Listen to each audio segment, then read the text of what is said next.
말씀은요, 다른 사람이 한 얘기가 아니라 예수님의 고백의 말씀입니다. 우리 예수님이 이런 표현을 쓰고 있어요. 지금 내 마음이 괴롭다.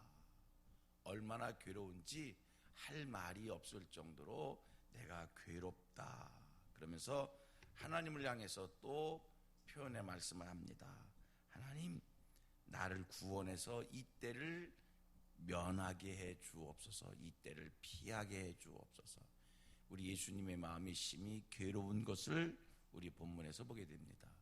왜 예수님이 이렇게 마음이 괴로우셨는가?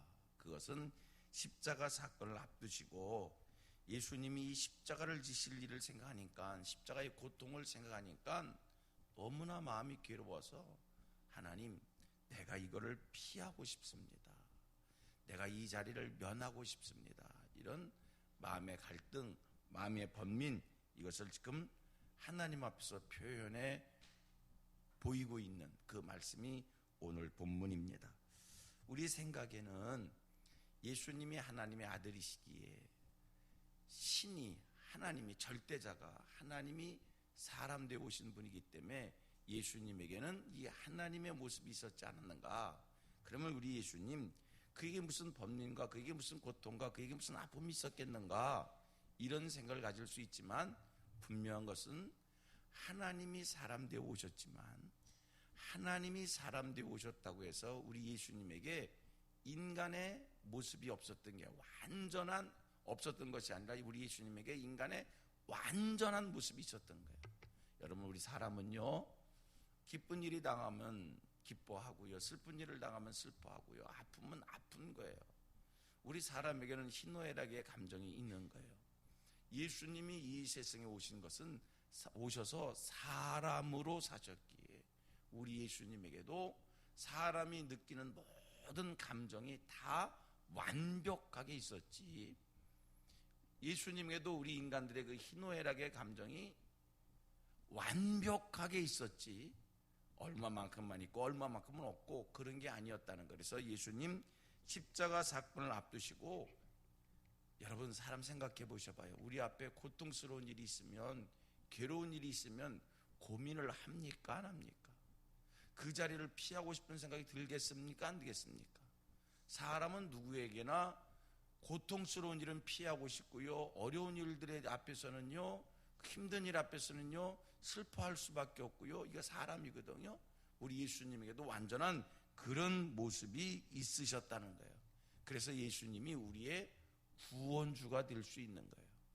이런 예수님이 찔리고 상하고 징계받고 채찍에 맞음으로 역시 우리가 찔림과 상함과 징계와 채찍에서 벗어날 수 있었던 겁니다. 예수님은 완전한 인간이셨다. 그래서 인간이 겪는 그 아픔에 대해서 예수님은 동일하게 다 그 아픔을 느끼셨다라고 하는 것을 이 새벽에 기억하면서 생각해 봅니다. 오늘 본문에서 예수님의 참으로 괴로운 마음을, 고통스러운 마음을 보게 되는데, 십자가의 사건이 예수님에게 얼마나 고통스러웠으면 성경이 뭐라고 표현합니까? 이 일 앞에 내가 무슨 말을 하리요? 우리 다시 한번 읽어보도록 하고 본문을 봉독합니다. 다시 한번 봅니다. 앞부분을 제가 읽겠습니다. 지금 내 마음이 괴로우니, 다 같이 무슨 말을 하리요? 여기까지. 얼마나 괴로웠으면, 얼마나 괴로웠으면 내가 지금 무슨 말을 하리요? 그 다음 말씀 시작. 아버지여, 나를 구원하여 이 때를 면하게 하여 주옵소서. 하나님, 할 수만 있으면 나를 구원해서 이 때를 면하게 해주세요. 그러면서 또 한편으로 신앙으로 이야기합니다. 다 같이 시작. 그러나 내가 이를 위하여 이 때에 왔나이다. 자, 우리는 오늘 본문에서 아주 귀한 또 성도의 삶의 원리, 성도가 세상을 어떻게 살아야 되는가라고 하는 것을 예수를 통해서 교훈을 받게 됩니다. 우리 예수님 십자가 사건 피하고 싶었습니다. 면하고 싶었습니다.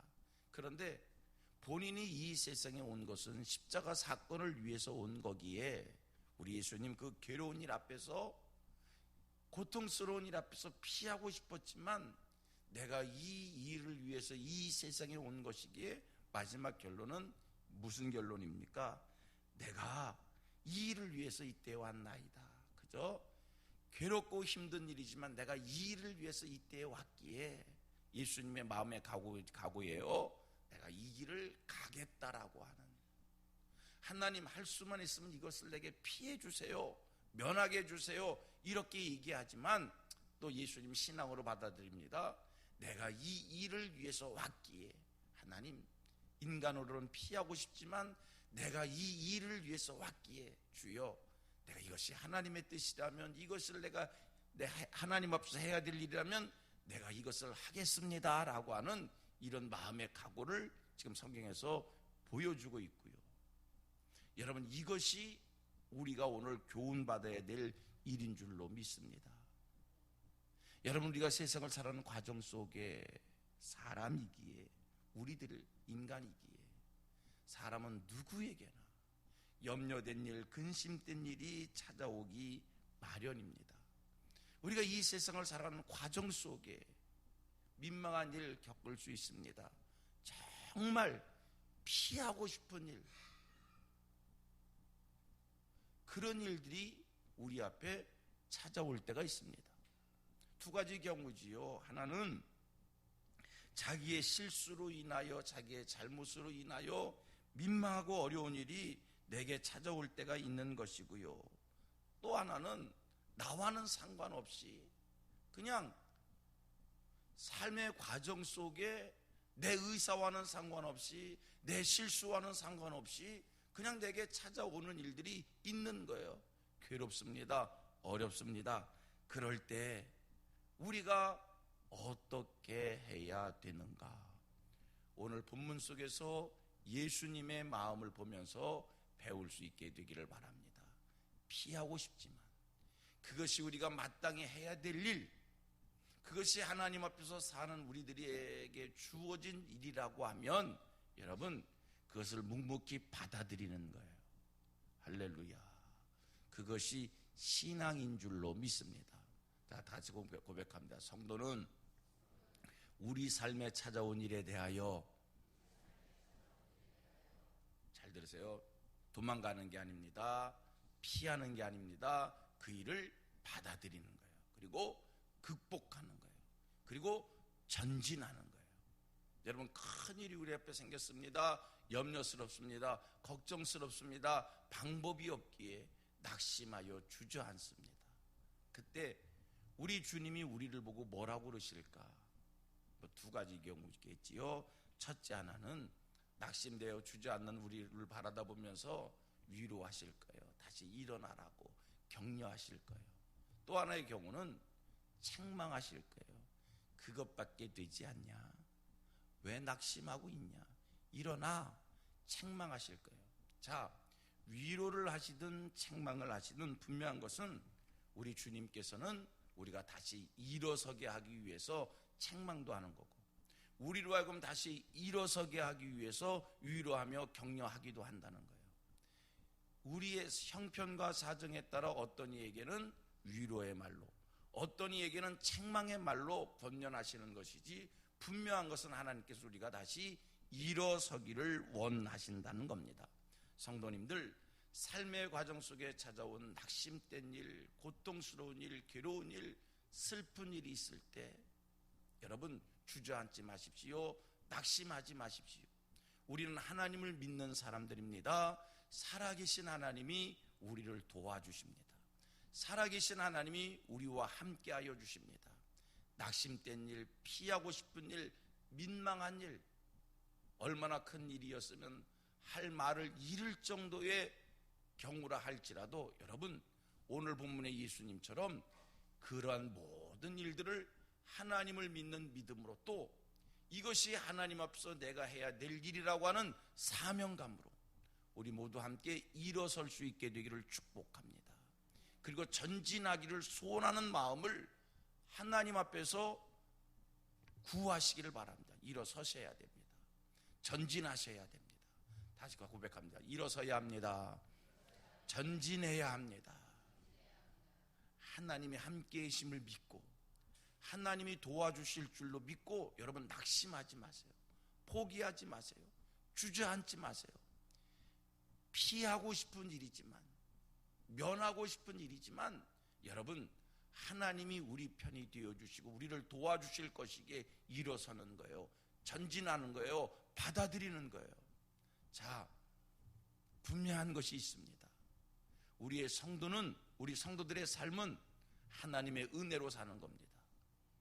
우리 성도들의 삶은 성령 하나님의 도우심으로 사는 겁니다. 우리 성도들의 삶은 하나님의 능력을 힘입어 사는 겁니다. 그런데 여기서 중요한 게 있습니다.